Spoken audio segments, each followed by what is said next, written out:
And welcome, Hoosier fans, to another episode of Doing the Work, the first show on the Back Home Network covering IU women's basketball.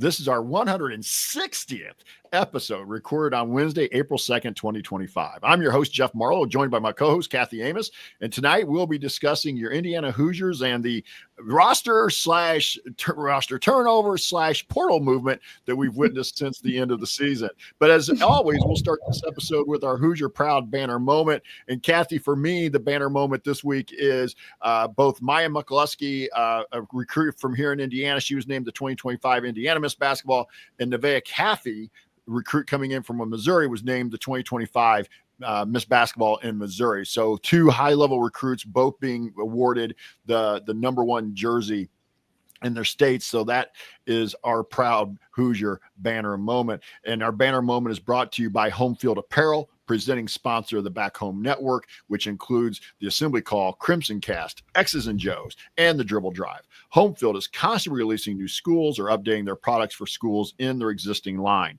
You are bound to find something for you or anyone in your life that just loves great collegiate gear. Not only do you get quality apparel, but you are supporting an Indiana-based business that has its roots in this Kelly School business. Go to homefieldapparel.com and use our promo code HOME23. Again, that's HOME23 to get 15% off your entire first order. That's promo code HOME23 for 15% off. And once again, the website is homefieldapparel.com. Wear one for the team.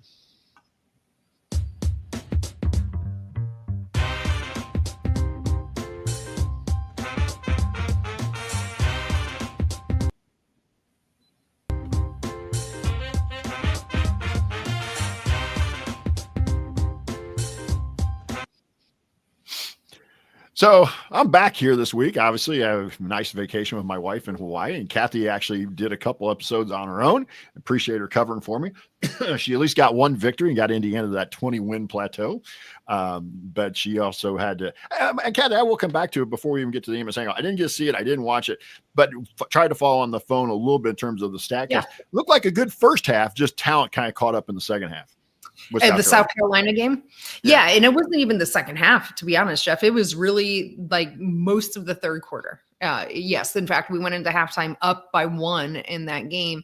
And then South Carolina just came out and did South Carolina things. And we went in our, patented this year, at least, scoring droughts. And that was it. And otherwise, we actually outscored them in the other 3 quarters. So yes, they definitely knew what they were wanting to do defensively and what they were trying to do offensively. They just couldn't quite do it there in the third quarter.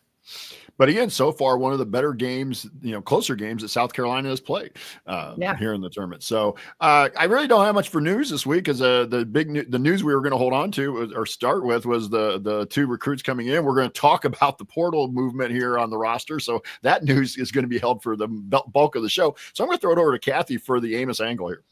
Yeah. First off, welcome back. You look so lovely and tan, Jeff. It's nice to have you back. You did miss a couple fun NCAA games like you were talking about.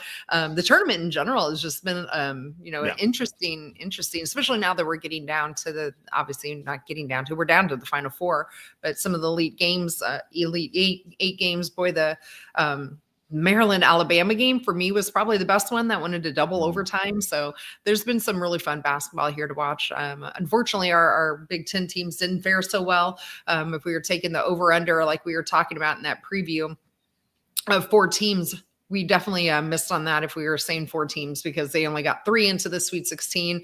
Obviously, only 1 proceeding on to the Final Four. Of course, I really think USC would have had a shot against UConn with Juju Watkins and her injury, who, by the way, was just named Player of the Year. Chloe Close from the Big Ten was named Coach of the Year this year, or just today. I think today I saw that. So a lot of good things for the Big Ten that came out and good basketball. So definitely encourage folks to still watch that Final Four that's coming up here on Friday and Sunday for the women. So just excited to talk about that. Boy, we have a doozy. I don't think we were planning on necessarily doing a show today. I think we were going to kind of wait till the tournament played out and see how some other things went with all of the movement going on for Indiana. think it was good for us to be able to jump right back in here now that you're back and start talking about that. And I think we're just going to concentrate on the transfers out. A couple of the players that we've had in for visits, but not necessarily concentrate on everything else going around in the Big Ten as well in terms of transfer news. Just a quick plug if you want to know a little bit more about that. Austin Render and one of his partners over on the Dribble Drive are covering the Big Ten at a higher level than we are. We're concentrating more in Indiana.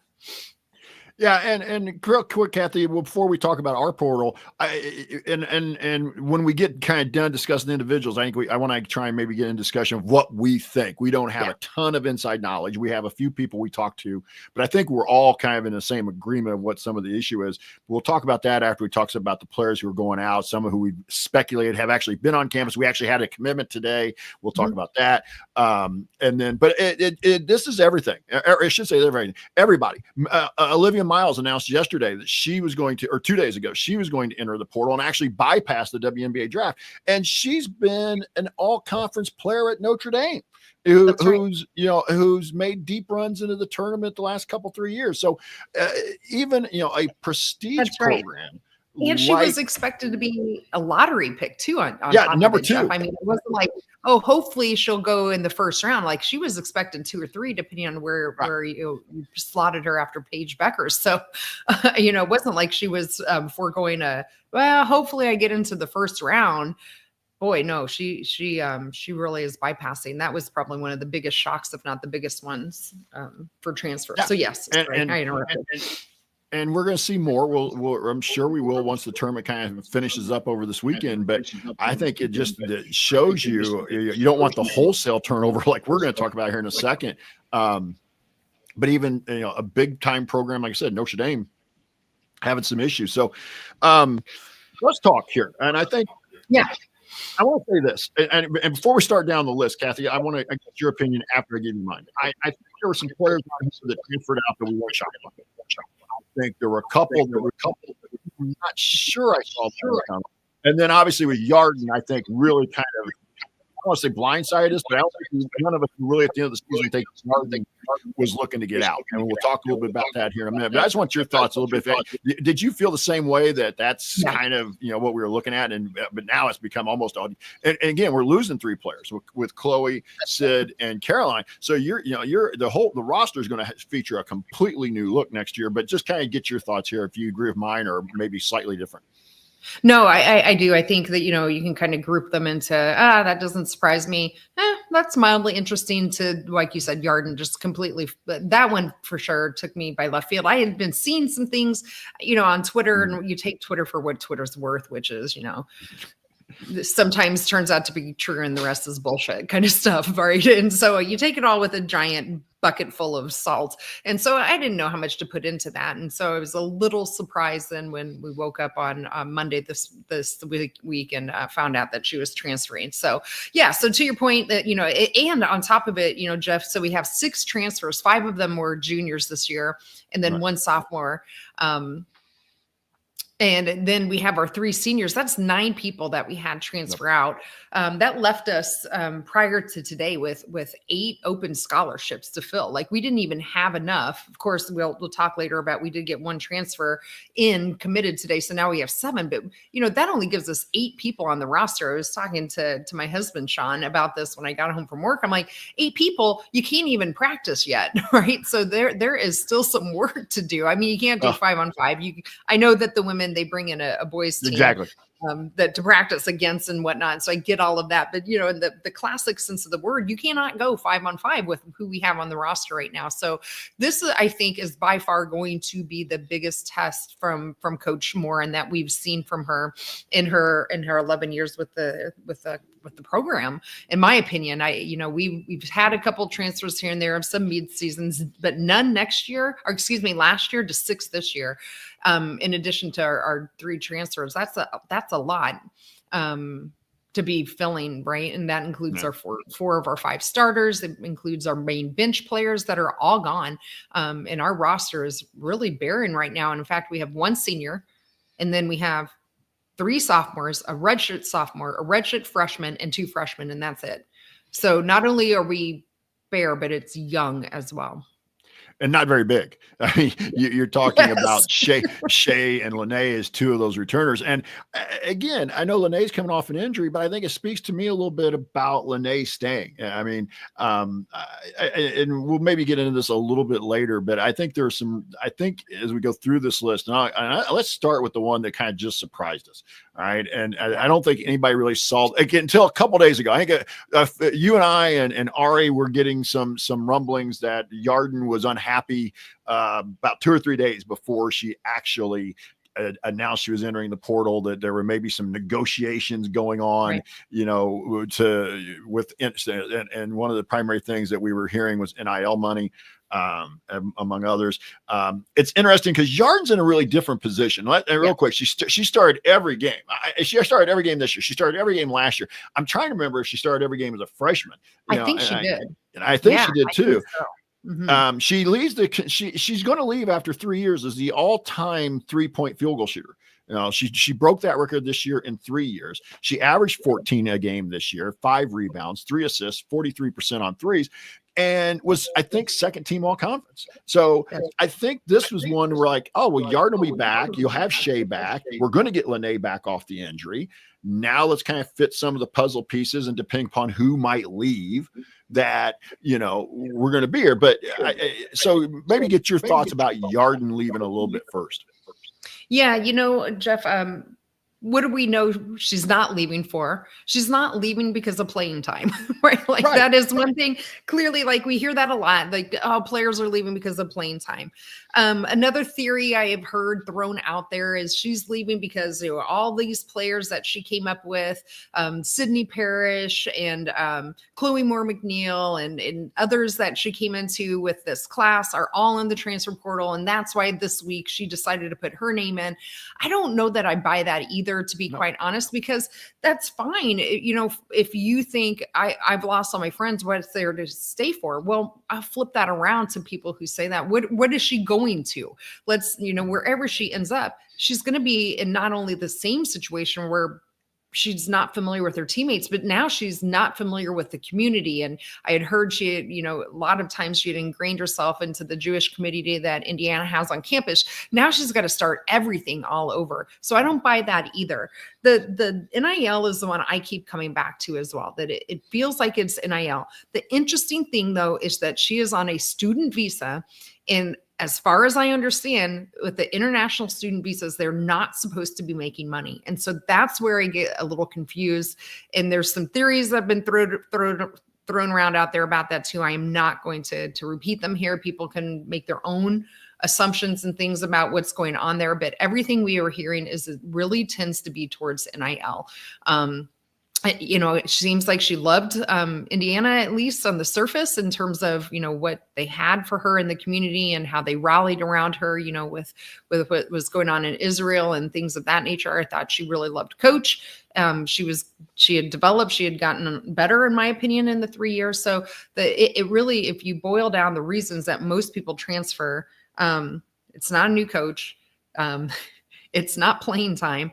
There's really only one thing kind of left to draw the conclusion there. Again, not saying I know this. I have no inside information. This is just how my mind worked and where I got to and where I landed with it. We'll probably never know the real reason.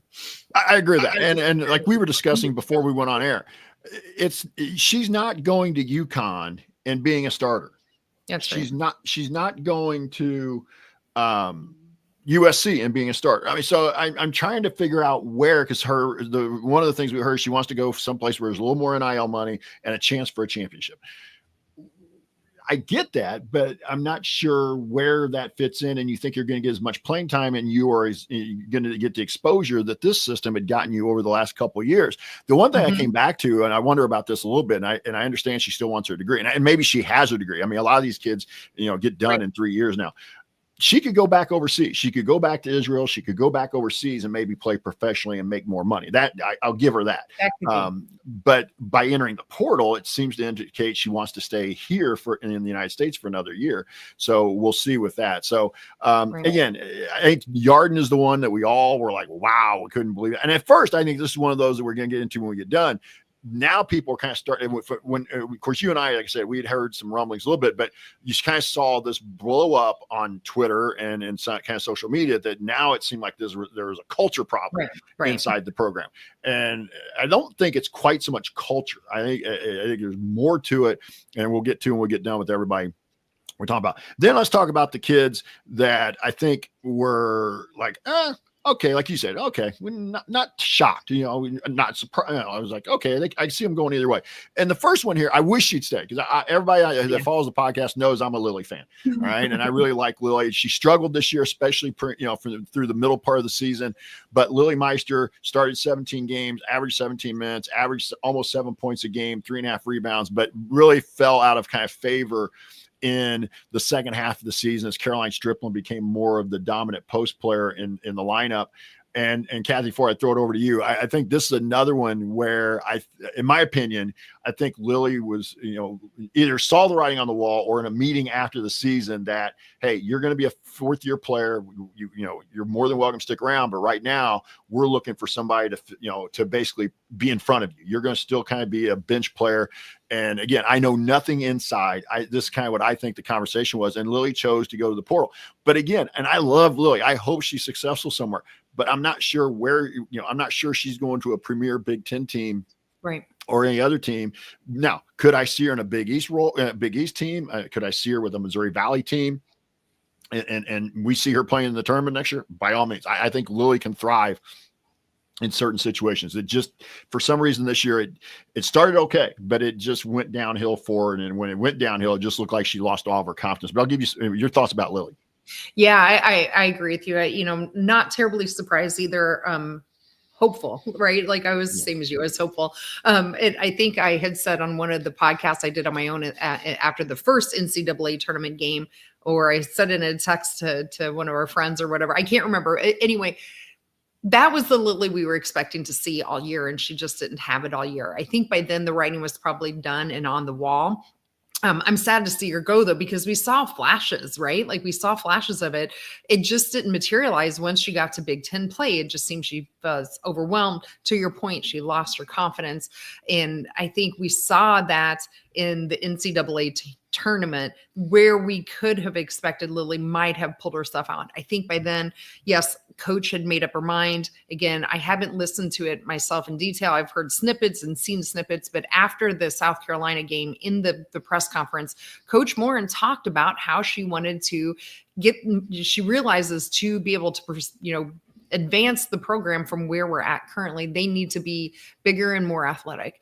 And I think that's where Lily maybe kind of fell off, is where her athleticism, and she just didn't seem to be able to put on the muscle that you really need to be able to compete with the more elite centers that we see. If you're watching the tournament right now, think of the Sarah Strong that you're seeing playing for UConn, or even Lauren Betts for UCLA, right? They are so much bigger and physical and more athletic than Lily probably was going to be fair. I don't think it was that she wasn't trying or putting in the work. I don't think that was it. I think that it was just not necessarily in her DNA to become that kind of a center. So, not terribly surprised. I agree with you. Where I would, in my mind, expect her to show up is going to be somewhere in like kind of a mid-major, like you said, the Missouri Valley seems like a great fit for her too. So I wish her great luck. I've loved, watching her. I think she's really developed the last 3 years, just not as much as I think maybe Coach Morin was expecting her to. And you talk about that. You talk about Betts. You talk about Kitts at South Carolina. You talk about Irfin at USC. You talk about, I can't remember the Strong actually is kind of a combo 4-5. I can't remember the girl's name that plays the 5 for UConn. Yeah. But that's what we're talking about. That's kind of the athleticism I think that Coach Morin's talking about, and we'll see what she gets out of the portal. And if it's not athleticism in the post, it's got to be somebody who consistently finishes. And that sometimes again, about middle of the season, Lily really started struggling to finish in the post. And then that led to her losing playing time Yes. and stuff. So then the next one is I wasn't. I guess this one did to a certain degree shock me. But after I thought about it, then coming back to the comments that Coach Morin made when Lexi Bargesser hit the portal, I was kind of like, oh, I really didn't see that one coming. But after I got back and saw some of the comments that Coach Morin had made, Lexi played 17 minutes a game. She averaged under just 3.4 points per game, 2 rebounds, almost 2 assists. But I think this is another example of where, we have a very good recruit in Nevaeh Caffey coming in who, with the way the roster's transcending, I think these 2 freshmen for the first time are going to play a lot. I think we're going to, for the first time in a while, see a lot of these 2 freshmen play quite a bit. But I could be wrong. But I think Lexi was at minimum told that Caffey is being slotted in at the point guard, or they were going to go out and recruit somebody else in front of her. And so, again, you're going to be a senior. You've kind of been waiting for your shot. You've waited for Chloe to graduate. Do I want to be the bench player again when I thought I was going to be the starter? So after I thought about it, I didn't think it was such a shock, but I was surprised that Lexi didn't finish it out here. Yeah, I agree. I think, again, back to, we already discussed Yarden and why we think she might be leaving. I don't think that's the case for Lily or Lexi per se. I definitely think that they were probably had some tough conversations with the coaching staff, with Coach Morin, and they were most likely, again, caveat this, again, we've said it, I don't know how many times already, people might be able to do a drinking game to this. We don't know for sure. We have no inside information. We are purely speculating on what we've kind of pieced together on our own. I would expect, yes, there have been some hard conversation with Lexi about exactly what you're talking about with Nevaeh coming in behind her, and that she may not just automatically get that starting spot she may be expected to get.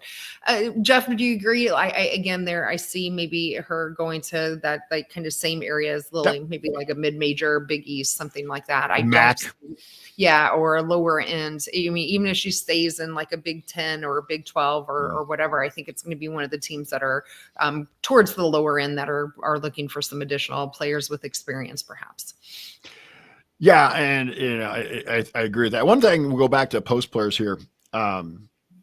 I was trying to think of, I'll save that because we're going to talk about some people that are possibly on the radar, people who've either visited or today we've got a name that we're hearing some rumblings about. But then the next one, I wasn't shocked. I'm not sure where she's going because I don't know if she has any bigger role anyplace else. But Henna Sandvik jumped into the portal. She played 10 minutes a game, averaged just under 2 points, just over 1 rebound a game. I get it. I'm sure Henna wants to go someplace for last year to try and be, at least a full-time starter. And I honestly, I didn't see Henna being a starter next year here. So I was not shocked at all by Henna. Same exactly. Yeah. I wasn't real surprised at that either. So hopefully she finds some place that she'll be able to find that playing time, but I expect that she'll take a step down. And this is another one I liked. I've been on here being a Jewel supporter, but Juliana Lamondola decided to hit the portal. She started 5 games, but only played 11 minutes a game. Just averaged over 2 points a game, just over 2 rebounds a game. I really thought Jules could have developed, and there was something there. We saw some snippets of this. You and I talked about this on a couple different podcasts, maybe not on the air, but per se, but there were a couple times when you would look at a timeout, especially if you're watching on BTN Plus, where they don't go to a commercial, and you would see the IU huddle, and you could either see where Jules just wasn't focused, or she was not paying attention, or there was some kind of, I won't say argument, but discussion going on with what was, what she had been doing or what was going on. So there were times there you could really kind of see what I would call tension. And so I was not surprised at all. Because again, I felt like, this is my personal opinion. I'm not in the coaching staff. I'm not in the practices, but I really felt Jules could have helped this team with more minutes. And when she wasn't getting more than that, especially toward the end of the season, I was not shocked at all that she hopped into the portal. Yeah, I exactly the same. I think this one, second to Yarden, is actually one of my most disappointing players that are leaving, strictly because I just, from the little bit of time we saw from her last year, but especially what we saw from her filling in for Sydney, I really had high hopes for her. And it just, for whatever reason, once Sydney came back, her playing time just dropped off a cliff. And to your point, she didn't seem real engaged some of the times in the huddles and things. And coach had a very, very short leash with her in terms of she would go in and make one mistake, and then she would sit basically the rest of the game or the half or whatever it was. And yes, to some of our chat mobbers here, yes, I had a lot of high hopes for her when she filled in for Sydney as well. And yeah, everyone leaving didn't have a lot of great foot speed either. So again, hopeful we're getting players then that's going to kind of up that for us. But back to Jules, yes, I wasn't surprised at all. I'm disappointed. I'm really going to miss her. I think I miss the idea of her. At least I just thought that she had a lot of characteristics and values that could have really blossomed, but for whatever reason, it didn't materialize. And then the last one, Charnice Curry-Jelks. Yeah, I got to admit, on this one, I'm not shocked. I wasn't surprised, but there were parts of my first initial reaction was she was still on the team. I mean, so it's because that's how little we saw of her. And in hindsight, it's got to be, why did we recruit her out of the portal? She never really made it onto the floor. Now I know why she didn't last year. Would have been her first year in Bloomington. We know about that. But even this year, she didn't get any rotational minutes. And so I'm not sure what they saw when they were recruiting her out of the rotation or out of the portal. Right. So I'm not shocked that she's leaving now. Yeah, I'm not either. I mean, she only played 6 games and averaged just under 2 minutes in those 6 games that she played. So, no offense to Charnice. It's not like we're losing a whole lot. I wonder how much that year off last year hurt her development. True. Maybe they were like, because I saw some clips of her too when we were talking about her coming in from the transfer portal, and it seemed to me, at least in those few clips, she had the some athleticism there and could develop. That's what I wonder now, is like maybe that year off just hurt her development, and maybe she's just not able to put in the work right now with everything going on in her life to be able to get back to that Good place point. Where they thought she could really develop. So that's kind of my quick, again, uneducated, uninformed thoughts. Yeah. So I want to get your thoughts on this, because as we finish up with the people who are going out, we don't have a whole lot of information on people coming in yet. We did pick up one today, and we'll talk about in a second. A lot of things were thrown out, especially early on as the first few players jumped into the portal, that there seemed to be some type of culture problem, that these were all players that were bailing on Terry Morin, their NIL, that they didn't like the style anymore. They thought there were some style issues about pace of play and Terry's emphasis on defense. Heard some rumblings that Terry was very frustrated with the group this year because they were more worried about other things than worried about winning per se. I'd like to think that's not totally true, but I think there were some times we watched this team on the floor wondering, did they know each other? Which would maybe lend some credence to some of the, that there were some issues, maybe not between players, but some issues that were kind of hovering around. So, but I don't really think it's so much culture. I really don't, because we've seen this happen to Maryland a couple years ago, and Brenda Freese was able to get into the portal, get the players she wanted, and they really didn't miss a beat. Now that'll be the challenge for Terry Morin, but I don't think it's culture. I think players still want to come and play for a quality coach and that they believe will give them a chance. But I do believe there's some real issues around the program. And I think this goes for a lot of women's programs, is NIL money. And I'm not sure NIL money has been funneled outside of a few programs majorly into women's basketball like it has men's basketball or especially football. Your thoughts? Right. Yeah, I agree. I don't think it's necessarily a program. I do. So we have 6 going out. I really think that Lily, Lexi in particular, we kind of knew where they were at this point. They've gotten through their 3 years with us. I don't expect that all of a sudden magically from their junior to the senior year, they're going to make a big leap. The same thing with Henna Sandvik, right? I think we saw probably the most we were going to be seeing from them, and they just didn't fit the starting 5 caliber that if we are going to be Big Ten contenders like we aspire to be and be able to make at least a second weekend, if not farther into the tournament, I don't think they were the players that were going to get us there. So, we can, as much as we love them in terms of, being able to have seen them for 3 years, we got to separate that part of it and be like, like, hey, unfortunately, thank you, but we need to move on, and we need to find some players that are going to help us get to that back to the level we were at, right? Because we were there. We just won the Big Ten championship a couple of years ago. So we know Coach Morin has it within her and her coaching staff to get us there. I don't think it's necessarily that kind of a problem with the program. I really think a lot of this was mutual. I don't think Yarden, again, I'm separating Yarden and what's going on with her from the other 5. I feel like the other 5 were probably fairly mutual between the players and the staff in there. And I hopefully we'll see that come to fruition with whoever they have coming in the portal. Again, we'll talk about the few that we have right now. And if we think that's going to help us, but that I don't think it is a program problem. I think it might be more of a women's basketball program where, if you look on paper, especially with revenue sharing coming up here in 5 days, I think that law goes into effect on April 7th with revenue sharing. Everything I keep hearing that by all accounts, most of the schools are going to be funneling their money into mostly football. And I even heard complaints already on the men's basketball side of not getting enough money when the football is sucking all out. Well, if men's basketball is complaining about not getting enough revenue sharing, damn well then that the women's are not going to get near enough at some of these schools. And so now you're depending on NIL donations and things of that nature to collectives and boosters. And that's going to be where I think it will be an interesting thing for us to see how we can fit into that. But yes, I don't think it's a program. Long-winded answer, Jeff. No, I agree with you. I don't think it's a problem. And this is not a team that walks it up the floor. I mean, this is, to me, it's not a pace of play thing. Right. They may not have always scored the way we would have wanted them to this year, but this is Terry Morin doesn't want to walk it up the floor. This is a team that has looked to play with pace, play with tempo. So I don't think it's style. That's why I think it comes down to more about fit. I think that, like you said, and Joel pointed this out in the Workaholics, if you haven't really seen it by the end of their sophomore year, you've probably seen their ceiling. And so you're talking about 3-year players and Lexi and Henna, who, and Lily is either they were going to have to make big jumps or they were going to have to go more like, or keep the role they already had, which wasn't probably the role they wanted from that.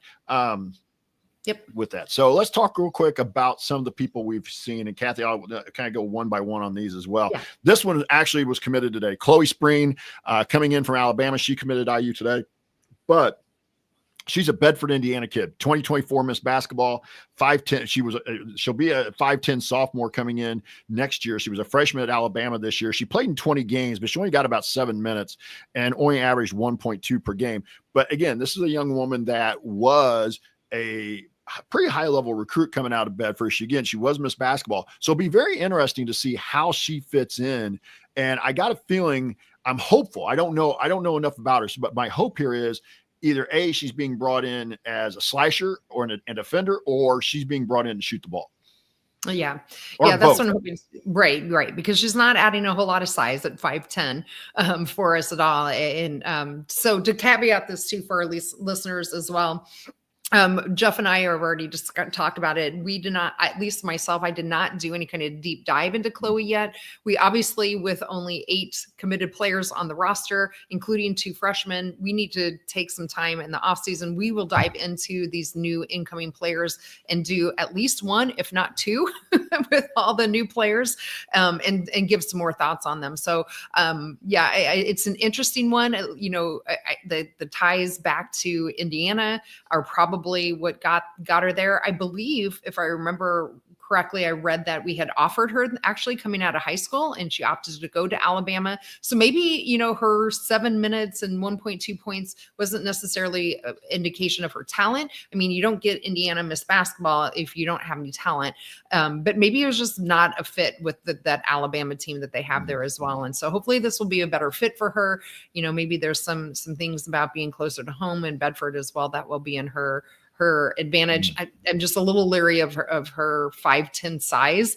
If we're looking to kind of upgrade our size and athleticism, I'm not quite sure. Again, not having watched a single minute of her play basketball, I'm not sure at 5'10" she's going to get us there. But we'll see. Maybe it's going to be more of a role player. And again, she'll have 3 years of eligibility, so hopefully development.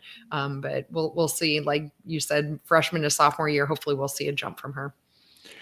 Then the next couple players have actually been on campus for a visit, we understand. No commitments yet, but have been on campus for a visit. We'll start out with Gracie Merkel. And this one is interesting to me, Kathy, because Gracie Merkel, Penn State player, she played 1 year at Bellarmine, but also so she's a 6'6" redshirt sophomore. She would be a redshirt junior next year. So obviously a post player. Started 26 of 28 games, averaged 15 and a half a game. 8.6 rebounds and only 23 and a half minutes. So she was putting up some numbers pretty efficiently. And I didn't go look, but that Penn State connection makes me wonder if she played with Shea for a year.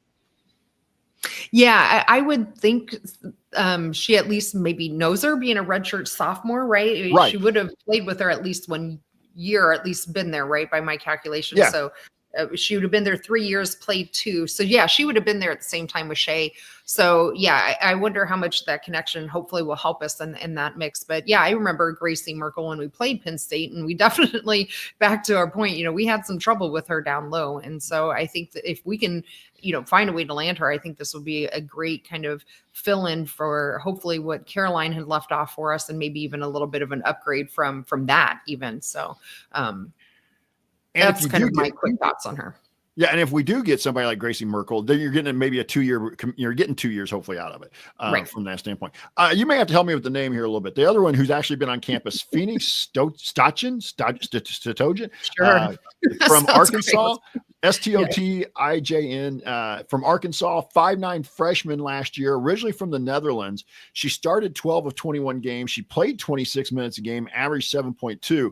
I will say this, she was on X, I believe, or Instagram one where we saw it. She is down to 5. IU, Clemson, Illinois, Michigan State, Arizona State, but no idea really when she's going to make an announcement. But again, another 5'9" freshman, so 5'9". So what exactly role would she be filling? Because we already got Shea, we already got a Nevaeh Caffey, who's not very big. We just talked about Chloe Spreen, who's not overly big. So where does she fit in as well in terms of what the scheme's going to be? Yeah, I agree. I wonder if from, maybe it's not so much size, and we're being told the J is silent. So we're going to go with Stoden. But yeah, I'm sorry, I'm not very good with my names from Netherlands. So, but those are some good schools that are coming after her, right? Clemson, Illinois, Michigan State, Arizona State, like you mentioned.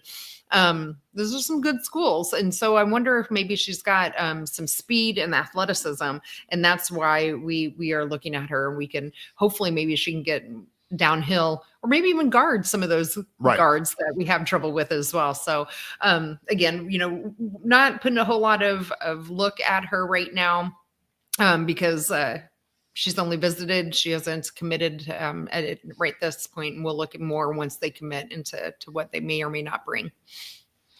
Yeah, and then I'm going to throw a couple names out here, Kathy, just kind of get your opinion.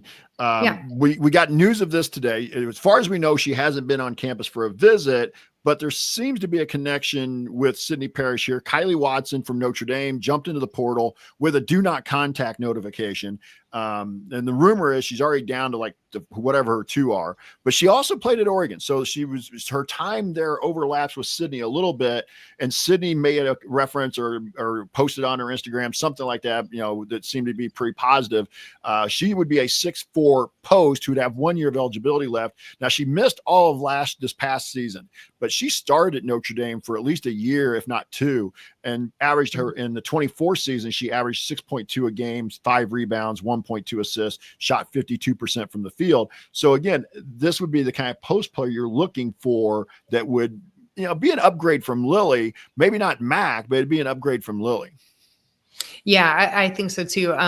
And yes, to your point, I think why we're talking about her at all is the connection with Sydney. I can't remember, did they play together at Oregon? I think, right? And then yes. Because I know Sydney, Sydney came from Oregon as well. So, they obviously knew each other from their times there. And from everything I had heard, a lot of those players from when Sydney played at Oregon are still really, really close to each other. So, maybe there's a connection there. Maybe there's something Sydney is doing behind the scenes to help recruit her. And maybe we are one of those too, and we'll see. I think that'll be an interesting one to keep an eye on as well. And another one that I didn't get into the run sheet, but I get your thoughts on Maya McCluskey's older sister, and I can't remember her first name, That's but her right. last name is Butler. McCluskey from Butler has also jumped into the portal. That's right. It would be interesting to see, and I'm not sure she's really a Big Ten caliber player. I don't remember that Butler game. Well, that game wasn't on TV, so I don't remember seeing it at all, or I didn't see it at all. But I'm not sure that that's a Big Ten caliber post player. But if she is, would she want to come and play with little sister? So Riley is her first name. Thank you, Thanks, Sean and the Workaholics. Riley McCluskey. But that'd be at least, that's another name maybe to keep an eye on. We don't have any idea that she's even been on campus or has been in contact one way or the other, but obviously there's a family connection there.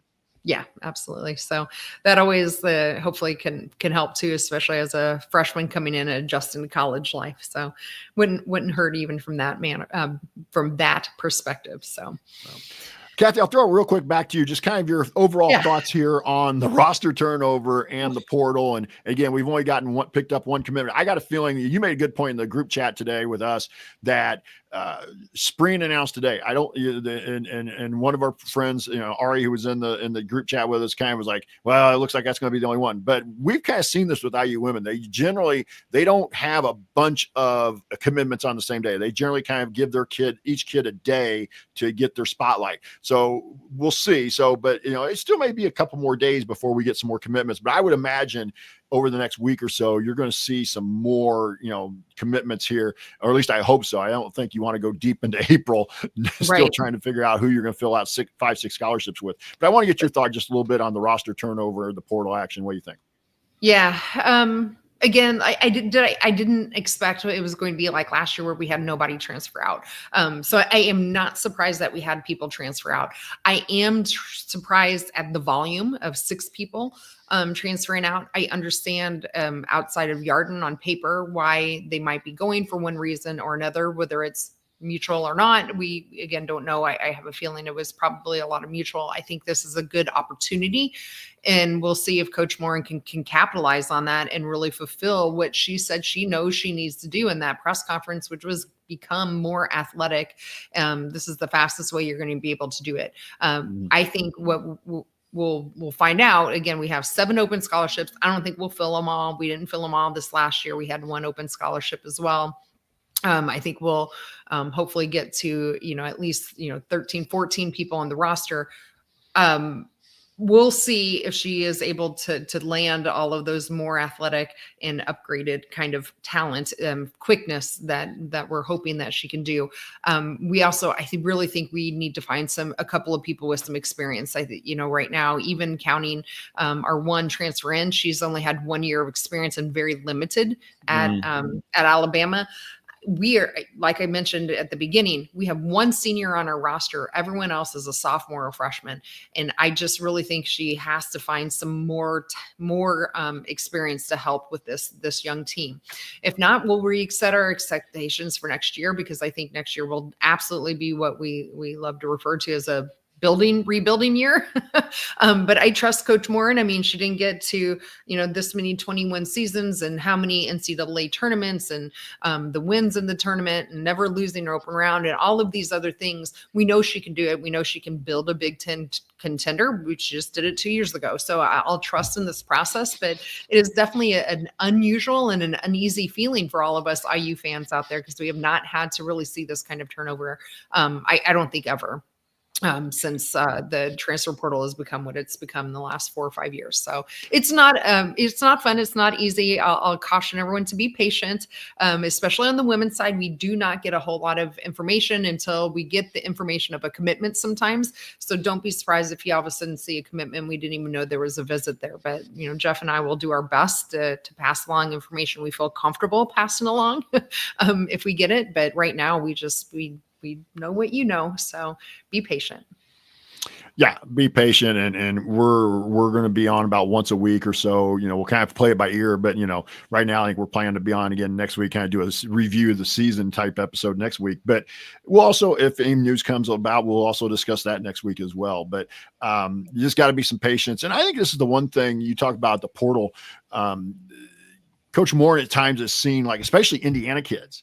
She's had better success getting kids like Sydney back, or Chloe Spreen now back from programs where they went as a freshman. They signed someplace else out of high school and then gets them to come back and stay. And we'll see with Spreen. But Sydney finished out 3 pretty good years in Bloomington. With that. So she's at least building decent enough relationships that those kids aren't like, forget that. I'm not thinking about IU if I leave someplace else. They're at least still giving us consideration. Another name that we could have talked about, and I don't know if she fits in for us, is I believe it was Rashunda Jones at Purdue, who jumped out of the portal there, or jumped into the portal from Purdue.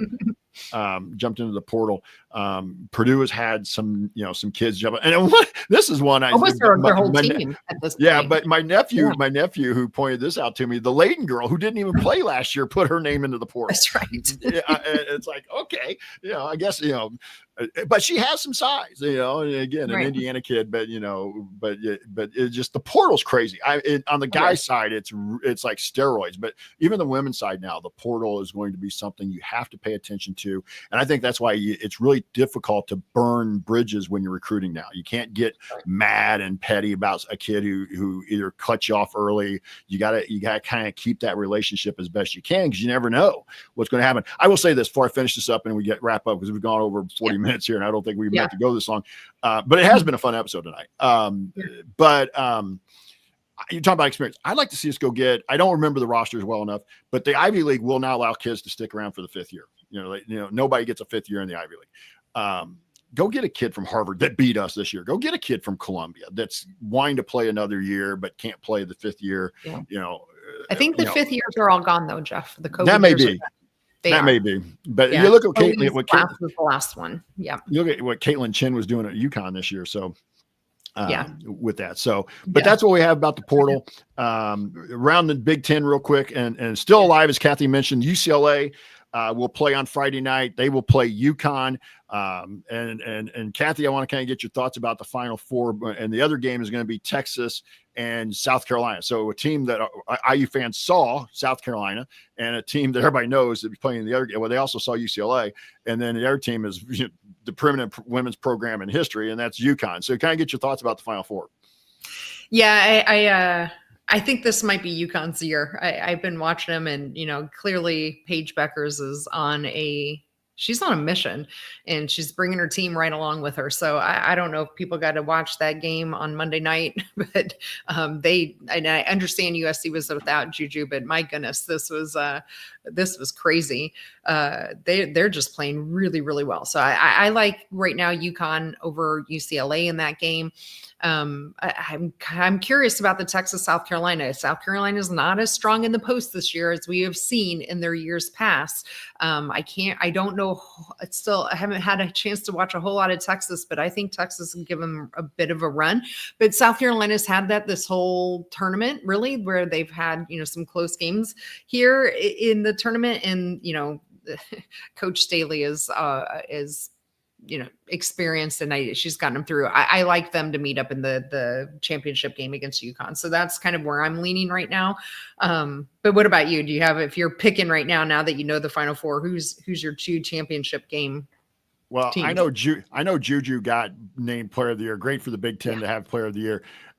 Give me Paige Beckers any day of the week and twice on Sunday. I'll take Paige Beckers over any of those players during the season. And in a tournament like this, you look at what she's done the last 3 games. So I know I'm supposed to be a Big Ten person, but I'm going to go with UConn over UCLA. I just think there's more athleticism. I think UConn's more athletic. I think because that's one thing when I watch UCLA, I thought when they played USC, the 2-3 times I saw them play USC, I thought UCLA really struggled with USC's athleticism.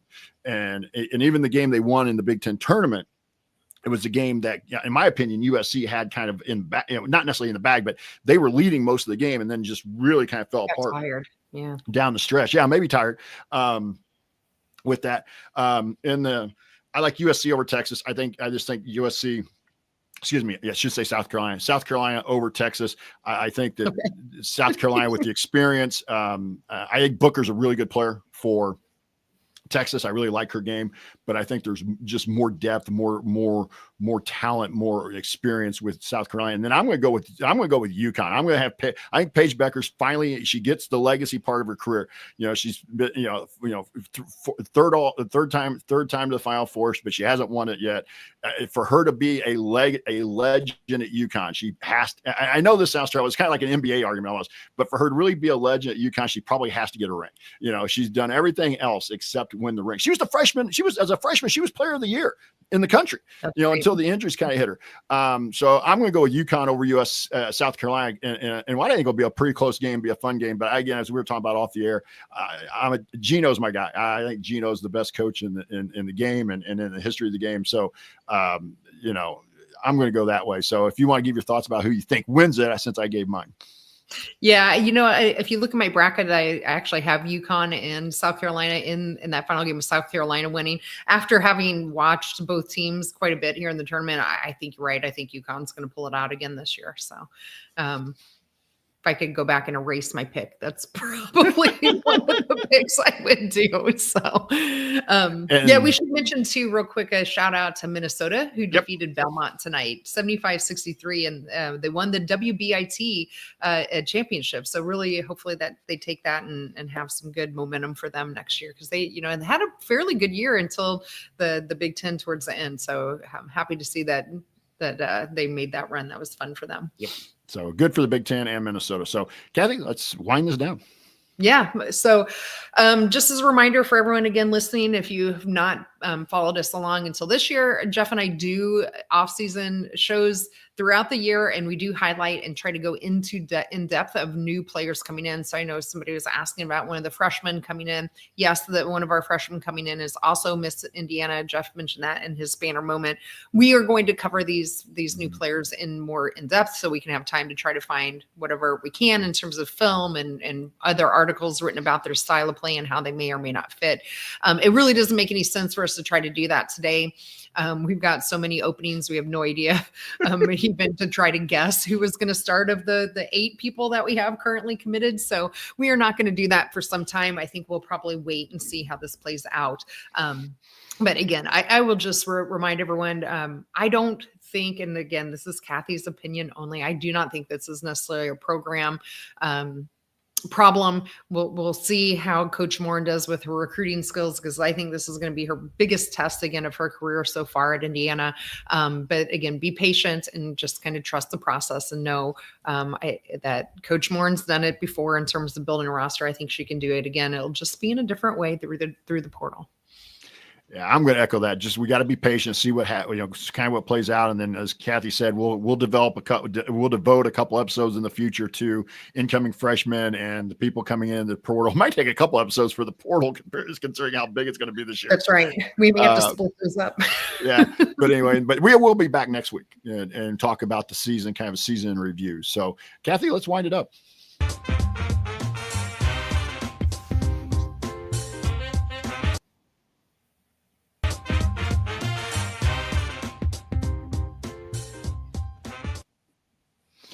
Yeah, I kind of threw it at Kathy, but right now, as long as Kathy doesn't object, we'll come back next week. Same time, same channel for another episode of Doing the Work. And like I said, we won't be on every week. Kathy's right about that. We won't be on every week. After next week, we may take a couple weeks off, or at least wait to see what some of the portal action's doing. But we'll be on, throughout the offseason at different points. We'll take some time off as well. So keep following along with us. If you want to see us do the show live and be a part of the live chat, make sure you subscribe to our YouTube channel at youtube.com/@BackHomeNetwork. It's youtube.com/@BackHomeNetwork. That's the @ symbol. You can be a part of our private community as well. Find out more at assemblycall.substack.com. Special thanks to John Ringer of rigdesign.com for designing our logos. Big thank you to Bob Thompson for the music you heard throughout the broadcast. And also thank you for listening. We'll be back to talk about IU hoops again with you next week. Until then, keep your elbow in, your eyes on the rim, and let's go Hoosiers.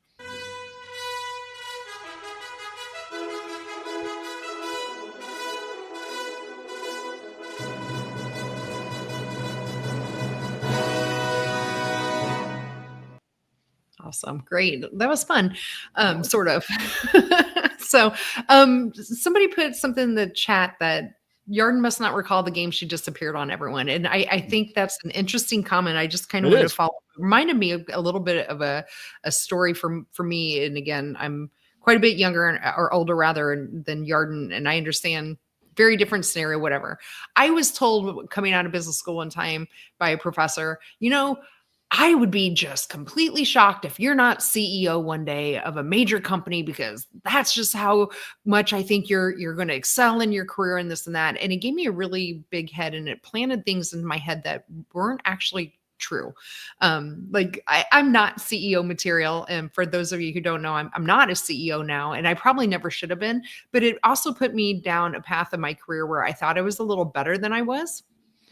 And I sometimes wonder how some of these agents with the players are putting things in their head that maybe inflate things of where they are with reality. Again, I don't want to conflate that and say, I think Yarden is fantastic, but to Jeff's comment, if she's looking to get on a national championship team, she's probably going to have to take a less of a role. I don't see her being a starter. I see her coming off of the bench.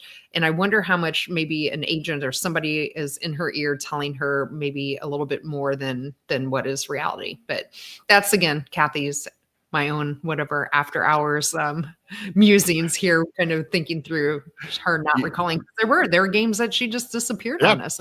She's forgotten those types of things. So some DTW after dark here. But I will say this: my daughter Carly's in law school out at Gonzaga, and you had two of the regionals that were. She got tickets. She went to the regional 4 games. So she saw USC. The first game was the first game was UConn. I'm trying to remember who they played in that first game, and then it was USC. Whoever they played in that second game, and then she went to the final on Monday night. And we've seen this a little bit. We've seen what's happened at Iowa. We've seen what's happened at IU in terms of attendance. But my daughter, who has really not been to a ton of games over the last few years, because of school, and law school is pretty busy, obviously, so you don't get it. Right. But she said it was the Spokane regional was really fun. They had a lot of, the great crowds, pretty much sold out, if not sold out. But said it was really interesting because we saw this a little bit with Caitlin Clark last year, but she said she was sending us some pictures, and the Paige Beckers effect is real. When UConn was going through the tunnel, or it'd be pregame, halftime, postgame, just hundreds of little girls who were going down by the tunnel, or the girls that were holding up signs. You saw some of us on TV. We came 5,000 miles to watch Paige Becker. But one thing that really kind of got to my daughter a little bit was, and she sent us a couple of pictures, how many of these little girls, I should say little girls who are idolizing Paige Beckers and were, braiding their hair the same way that Paige does, kind of around the top of her head. And I just think that's awesome for the women's game, that there's I hate to say heroes, but there are people that you're trying to emulate. And these kids that are role models. 10 thank you, 9, 10, 11 years old, who are going to be like, I want to be Paige Beckers. I want to be Caitlin Clark. I want to be Grace Berger. I want to be Juju. I think that's great. And I think the game will continue to grow, and probably grow at a quicker pace because of that. But she said it was really interesting. She said it was really loud in the and I made the comment as like, especially that I'm going totally brain dead on who they played in that first game. UConn played out in Spokane, but I was like, you might want to guard Paige, which she started going for 29 in the second half, and she was outscoring, and she was outscoring the other team, in the fourth quarter by herself. I was like, you might want to guard her. But it just shows you, there was not really a local team there. Now USC and UCLA were both there in Spokane, but USC was in that regional. But UConn had a pretty good, presence, and so, but it just shows you the game is growing, and the attendance is showing that. That's right. So, well, Jeff, this is probably our longest episode in a long, long time. So fun. I think it was a good time, sort of, again. But yes, it's time to get out of here. Have a great Wednesday night. And I guess I will see you next week. See you, Kathy. See you, Good night, everyone.